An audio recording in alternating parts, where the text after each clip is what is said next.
Ladies and gentlemen, tonight in Miami, Florida, a group of men are gathered together for their annual conference. For their day-in, day-out service to the public, Dragnet honors the 58th annual conference of the International Association of Chiefs of Police. The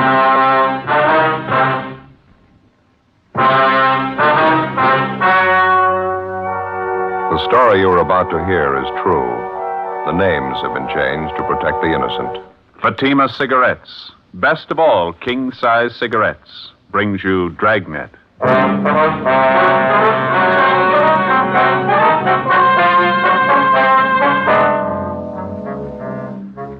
You're a detective sergeant. You're assigned to homicide detail.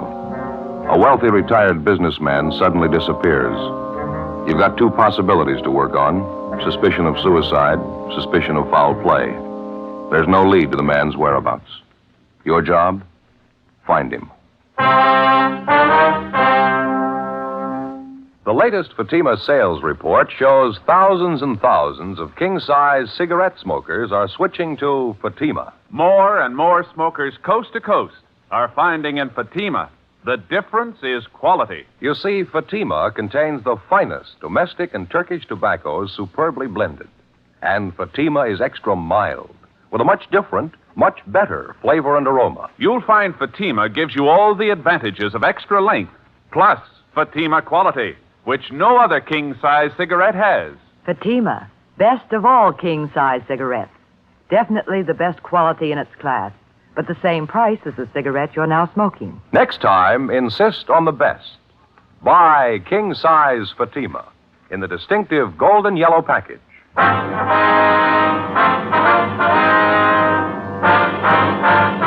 Dragnet, the documented drama of an actual crime. For the next 30 minutes, in cooperation with the Los Angeles Police Department, you will travel step by step on the side of the law through an actual case transcribed from official police files. From beginning to end, from crime to punishment, Dragnet is the story of your police force in action.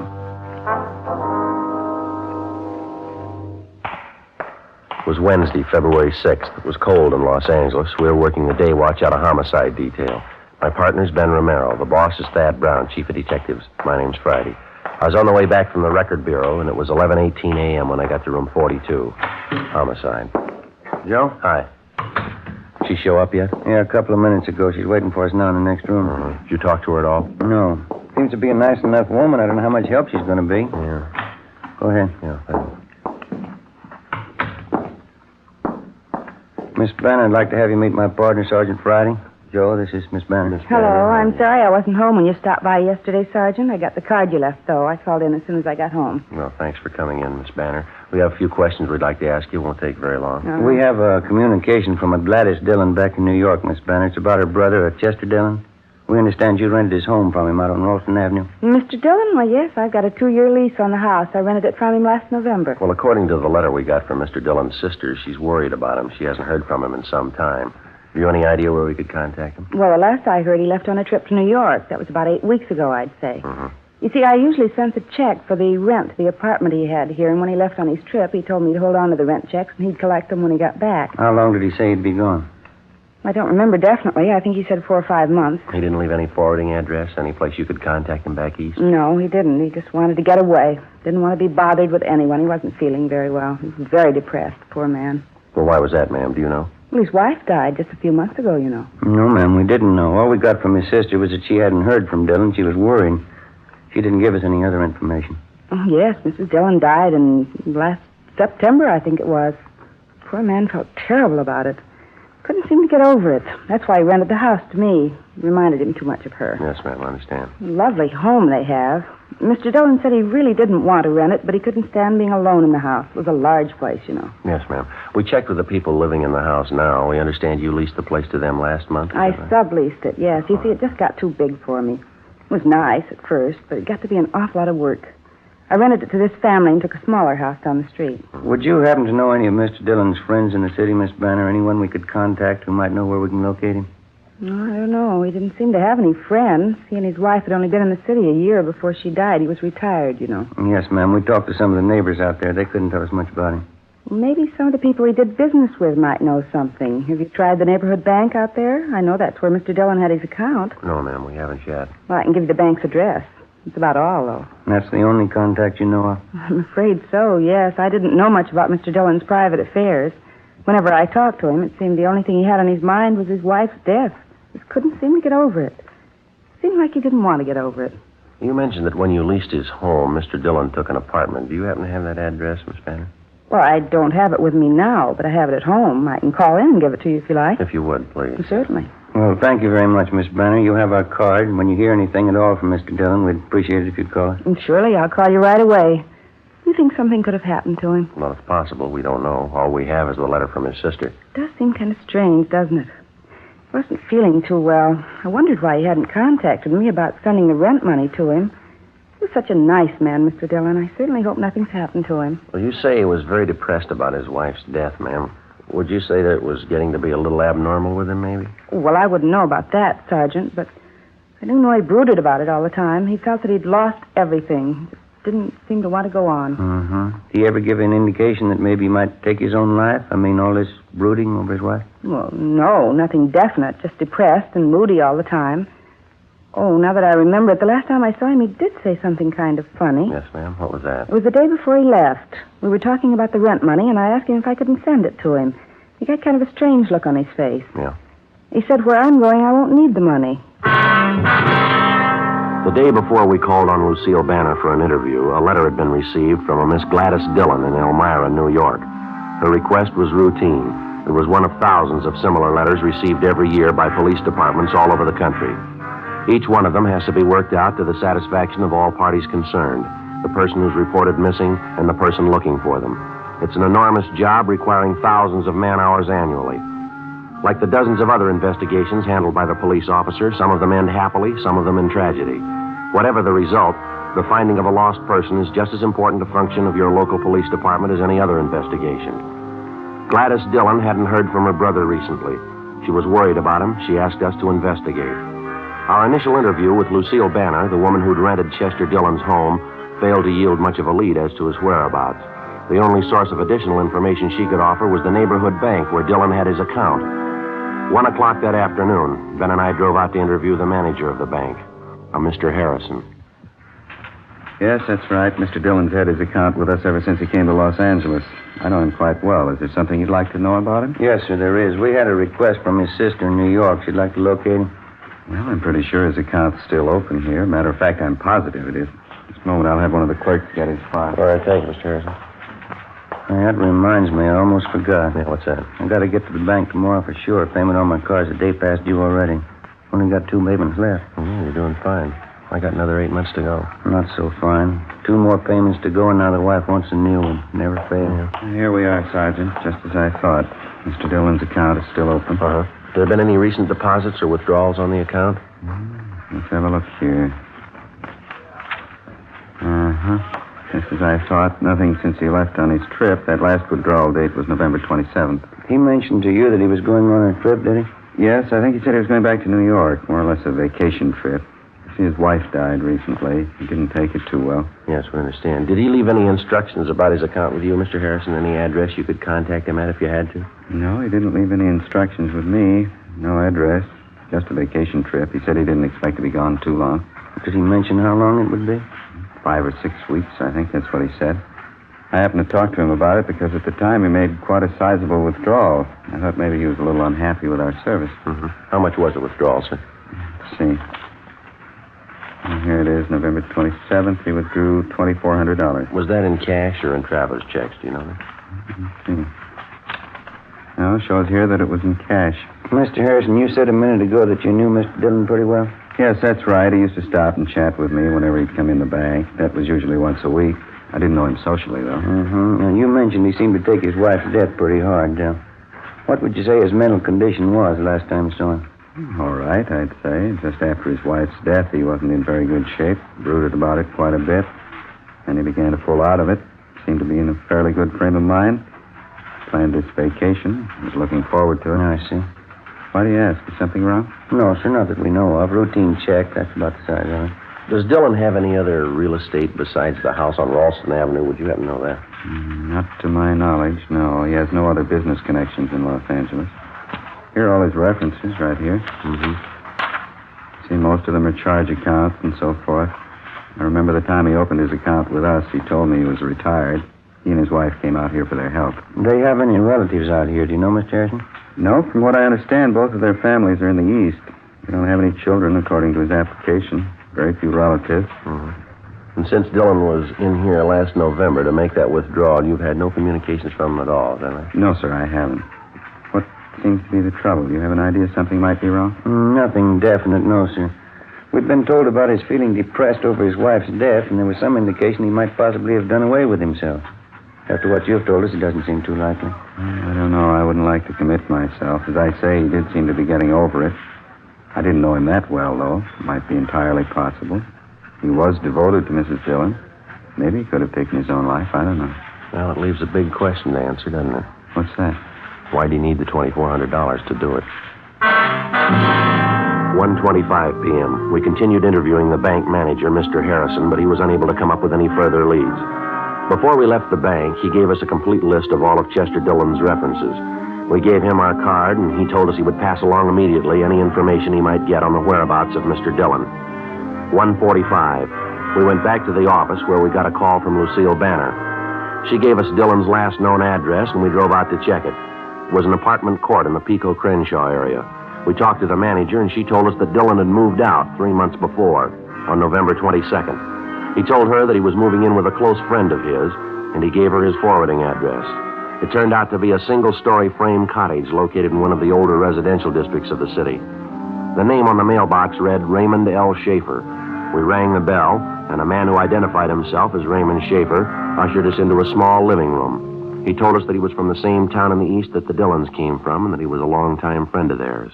No, I haven't seen Chester for months. Last November, I think it was. That was the last time I saw him. You say at that time Dillon was living in the apartment down in the Crenshaw area, Mr. Schaefer. Yeah, that's right. You mean he never came here to live with you? No, it's just like I told you before. He talked about moving in here with me, but he never did. I haven't any idea where he is. Well, he gave your name here as a forwarding address, Schaefer. Have you been getting his mail? Yeah, matter of fact, I have. He told me he was going to do that. Never came to pick it up, though. Seemed funny to me. You still getting his mail here, is that right? Yeah, it's still coming. Not much of it. Maybe a letter a week.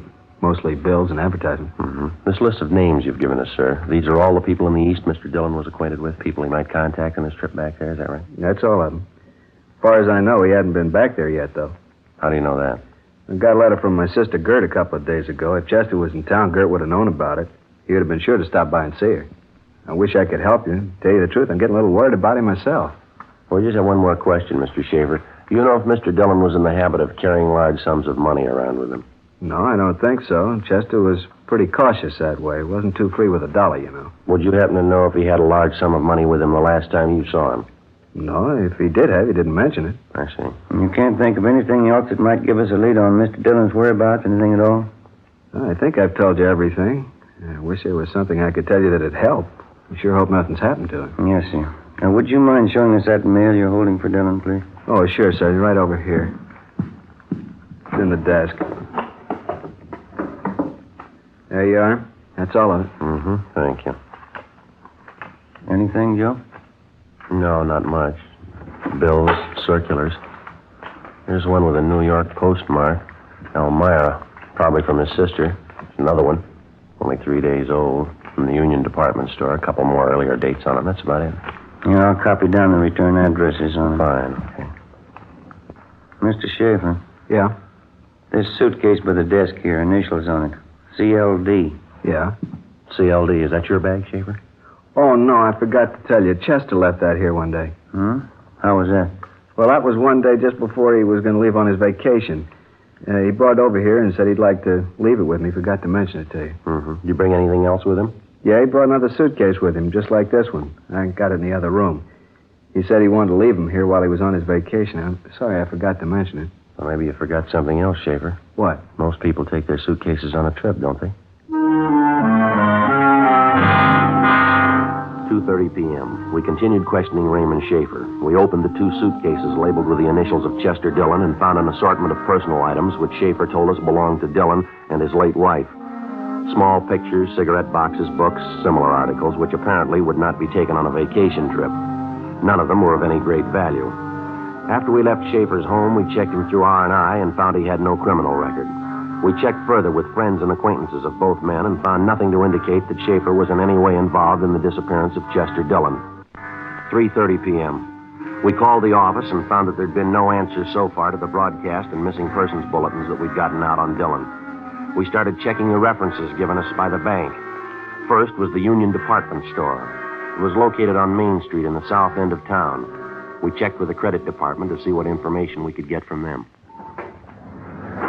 Yes, here's the file on the Dillons right here. Chester L. and Sarah J. on Ralston Avenue. Yes, ma'am, that's the one. What information would you like, sir? Well, we're trying to locate Mr. Dillon, ma'am. Have you had any recent change of address on that account? No, we haven't. If they moved, you know. Well, we believe so. We don't know his present address, though. Well, we do have an outstanding bill of theirs, I noticed. Sent them several form letters. We've been trying to contact them ourselves. Have there been any recent charges on that account, do you know? Let's see. Nothing too recent, no. Last charge was made on December 5th. Yes, Thursday, December 5th. That's a couple of weeks after he disappeared, Joe. Yeah, that's right. What was that charge for, ma'am? What did Mr. Dillon buy? Oh, Mr. Dillon didn't buy anything. Beg your pardon? The slip was signed by Mrs. Dillon.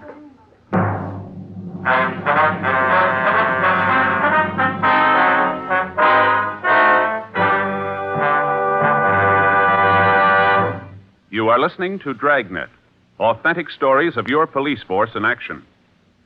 If you smoke king-size cigarettes, listen to Fatima's amazing new offer. Buy a pack of Fatimas. Enjoy their extra mildness and superbly blended tobaccos. If you don't like Fatima's better than the king-size cigarette you're now smoking, return the pack with the unused Fatimas and we'll give you your money back, plus postage. We make this amazing offer because we believe Fatima is the best of all king-size cigarettes. Smokers all over the country are confirming this every day. Here is the latest state-by-state report. State 1, Fatima sales up 72%. 2, sales up 54%. 3, sales up 107%. 4, sales up 192%. And those are just a few. Remember, if you're not convinced Fatima is better than your present king-size cigarette, just return the pack with the unsmoked Fatimas before December 1st and get your money back plus postage. Fatima, Box 37, New York 1. Buy Fatima. Best of all, king-size cigarettes.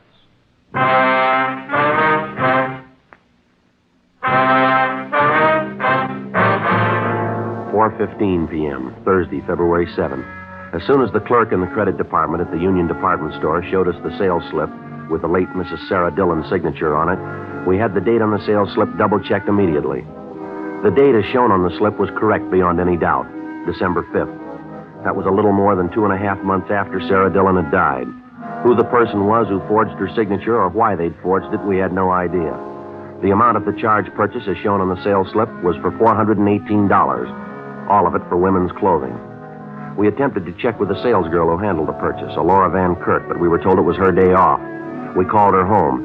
They told us that she was gone for the day and couldn't be located. They said she'd be at work the following morning. 4:40 p.m., Ben and I took the sales slip with a forged signature on it and drove back to the office. We went directly to forgery detail, briefed them on our findings, and gave them the sales slip. Then we drove back to the home of the Dillons' friend, Raymond Schaefer, and checked through the 2 suitcases there.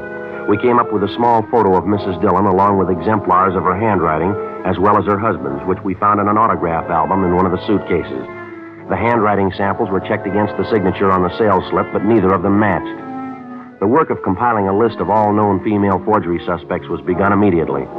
The following morning, Ben and I went back to the Union Department Store where we interviewed the salesgirl, Laura Van Kirk, who'd handled the purchase. Yes, I remember making the sale, officer. I'm not too sure about the woman who bought the things, though. I mean, what she looked like. Well, could you try to describe her for us, Miss Van Kirk, just as well as you can remember? She had light brown hair, I'm pretty sure of that. Not too old, maybe in her late 30s, early 40s.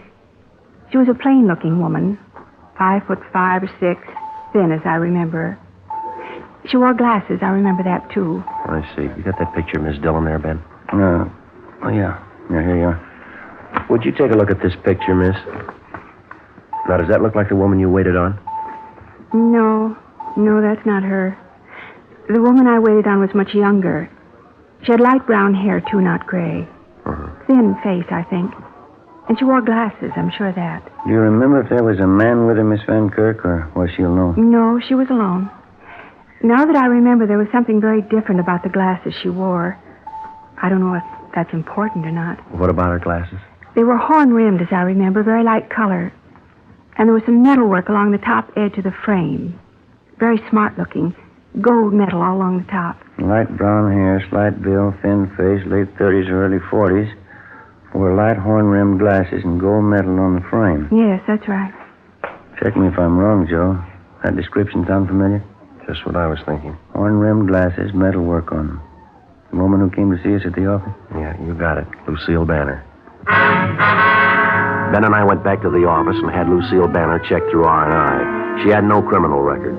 Then we drove to the home on Ralston Avenue, which Chester Dillon had leased to Lucille Banner, and which she in turn had sublet. We obtained a copy of the lease which the Banner woman had with the current tenants and which bore her signature. We brought the copy of the lease downtown, gave it to Don Meyer in handwriting, and asked him to compare Lucille Banner's signature with the signature on the sales slip that we'd obtained from the Union Department Store. 15 minutes later, he called us at the office with the results. Yeah, Don. That's so. You're right. Thanks a lot. What'd he get? Says there's no question in his mind. Yeah. Both signatures match perfectly. What the reason was behind Lucille Banner's forging the signature of Mrs. Dillon on the sales slip, we didn't know. Whether or not it had any connection with the disappearance of Chester Dillon, we didn't know. As soon as we got the handwriting report from Don Meyer, Ben and I left the office immediately and drove to the bungalow which the Banner woman was renting on Ralston Avenue. It was a block down the street from the Dillon house. Lucille Banner wasn't at home, but a neighborhood gardener trimming the lawn in front of her house told us that she was expected back shortly. The gardener, who identified himself only as Julio, volunteered that he also did gardening work for Miss Banner when she occupied the Dillon home. He'd also worked for the Dillons when they lived in the house. He told us he liked the Dillons quite a bit, but that he didn't have much use for Miss Banner. He seemed to be up on all the news in the neighborhood. He trimmed the hedges of the lawn with hand shears as we talked to him. Can you tell us anything about Mr. Dillon and Miss Banner, Julio? How'd they seem to get along, you know? They get along all right, I guess. When I worked at the big house down there for Miss Banner, that's before she moved, I would see Mr. Dillon there. He would be at the house maybe once, 2 times a week. Miss Banner would ask him to come over and cook dinner for him. Miss Banner likes him, I think. Mr. Dillon, I don't know about him. He wasn't feeling so good. Still thinking about his wife. Here, I finish up this clipping now. There, all done. You mentioned you don't like Miss Banner very much, Julio. Why is that? She ever give you a reason not to like her? She's a little crazy, I think. Funny woman. When I used to work at the big house for her in the garden, she would watch me all the time, follow me all around, tell me to do all kind of crazy jobs. She give me good pay, though, so I do them. And how do you mean, Julio? What kind of crazy jobs? The compost box for fertilizer, you know, she wanted me to build one for her in the backyard. That was down the street at the Dillon house. Crazy woman. She wanted me to build a compost box in the greenhouse. Have a special place marked for her. Who ever heard of that, to build a compost box inside a greenhouse? Crazy. Well, did you build it for her? Yes, but not inside the greenhouse. I built it outside, right next door to the greenhouse. When she come outside, she'd go crazy almost, call me names. Crazy. She made me tear it up. Then she made me build it inside the greenhouse, right on the place she had marked for it. Sounds queer, doesn't it? Yeah, it does. When did all this happen, Julio? Do you remember? When you built the compost box, I mean. A couple of months ago, about that. It was just after Mr. Dillon went away. I tried to tell Miss Banner, who ever heard of a compost box in a greenhouse? She wouldn't listen. She had to have it built in a certain place, right in the greenhouse, little piece of ground in there. The box had to go right on top of it. You figure she acted pretty strange about it, do you? You think she had something there, little piece of ground. You think she had something to hide. 1:15 p.m. Lucille Banner returned home, and Ben and I went inside the house with her, where we questioned her in the living room. Outside in the front yard, the gardener, Julio, continued working on the lawn. Lucille Banner was calm and composed. We questioned her about the forged signature on the sales slip. She would admit nothing. The whole thing's too silly to even comment on. I don't know what you're talking about, Sergeant. We think you do, Miss Banner. Our handwriting man's checked the 2 signatures, one on the sales slip and one on the lease. They both match. They were written by the same person. There's no doubt about it. Been checked thoroughly. Now, what about it, Miss Banner? There's no way out of it. You ought to know that. I'll deny it. That's all. I'll keep on denying it. I wasn't in that store and I didn't forge any signatures. Why would I do a thing like that? What kind of a woman do you think I am? Well, all we know are the facts, ma'am. Now, why don't you give us a straight story? It's going to save time and trouble for everybody concerned. You've heard everything I've got to say. This thing's ridiculous. It's stupid. I'm not answering any more questions. You want to get your hat and coat, Miss Banner? Afraid you'll have to come downtown with us. What good's that going to do? I'll just keep on denying it. You can't make me say I did a thing like that. You want to get your coat, please? It's right here. All right. Yes, ma'am. Car's right out in front.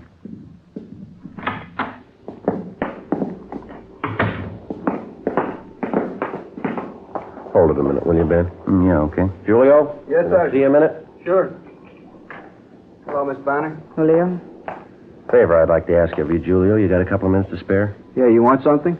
We want to take a look in the backyard of the house down the street. Mr. Dillon's house. I'd like to have you come along with us, Julio. Won't take very long. Sure, okay, I'll come along. And bring a shovel along, will you, Julio? I'd like to check something. Yeah, okay, I bring one. Fine.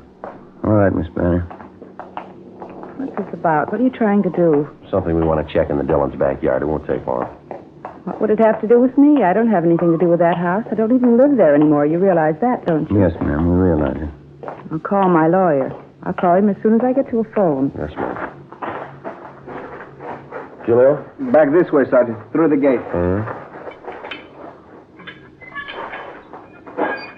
What are you trying to do to me? You know I don't live here anymore. I don't even have anything to do with this place. You did live here, ma'am. You lived here when Mr. Dillon disappeared, isn't that right? What are you trying to say? You've got no business on this property. You've got no business here at all. Yes, ma'am, we have. What? Did you kill Chester Dillon? Did you kill him? Miss Banner? All right, Julio, the compost box in the greenhouse. Do you want to start digging? In the compost box? Yeah, okay.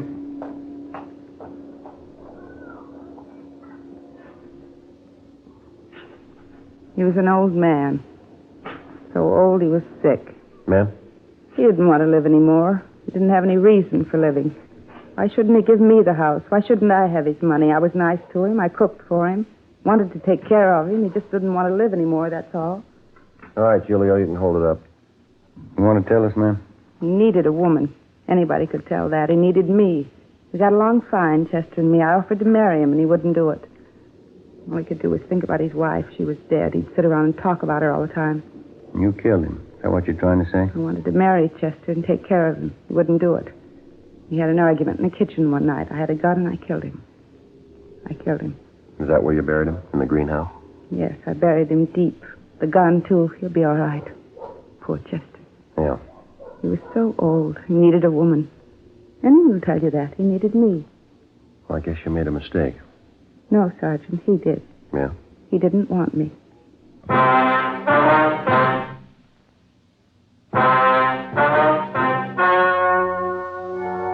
The story you have just heard was true. The names were changed to protect the innocent. On June 2nd, trial was held in Superior Court, Department 86, City and County of Los Angeles, State of California. In a moment, the results of that trial. And now here is our star, Jack Webb. Thank you. Friends, during the past couple of years, we've had many talks with law enforcement agencies and received hundreds of letters from police officers all over the country. We're especially pleased to know that so many of these men feel as we do that Fatima is the best of all king-size cigarettes. As a matter of fact, our sales reports prove beyond a doubt that more and more smokers everywhere are switching to Fatima. When you buy your first pack, you'll understand why. You'll enjoy Fatima's extra mildness, their much better flavor and aroma. Next time, look for the golden yellow package and ask for Fatima. Best of all, king-size cigarettes.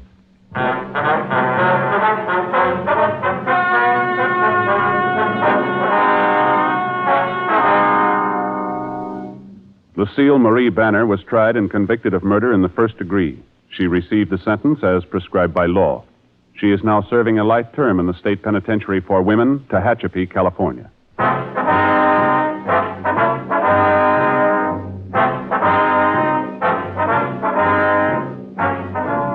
You have just heard Dragnet, a series of authentic cases from official files. Technical advice comes from the Office of Chief of Police W.H. Parker, Los Angeles Police Department.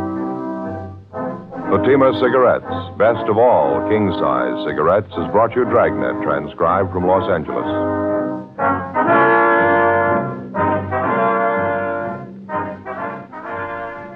Stay tuned for Counter Spy next on NBC.